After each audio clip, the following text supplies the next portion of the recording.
কিছুদিন ধরে আমার দাঁতে প্রচণ্ড ব্যথা করছিল, তাই গতকাল রাতে রাজকে ফোন করে বললাম আমি আর পাচ্ছি না, আমাকে ডক্টরের কাছে নিয়ে যা। তাই তাড়াতাড়ি অটোতে উঠে পড়লাম। তারপর রাজ আমাকে নিতে এলো, আমাকে ডক্টর দেখাতে নিয়ে যাচ্ছে, দেখতেই পাচ্ছ। তো আমি কোথায় ডক্টর দেখাই তোমরা ভালো করেই জানো, আমি হোমিওপ্যাথিক ওষুধ খাই, আমি এই ডক্টরের কাছেই আসি। তো প্রচণ্ড দাঁতে ব্যথা করছিল, তখন প্রায় 10টা বাজে।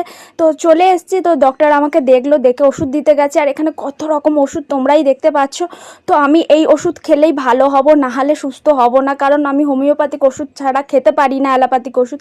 আর ইনি তো কাজের ফাঁকে এসে ডক্টরকে ভালো করে নালিশ করে দিল। তো ডক্টর ভালো মতন সেই নালিশ শুনে টপাটপ করে ওষুধ দিয়ে দিল।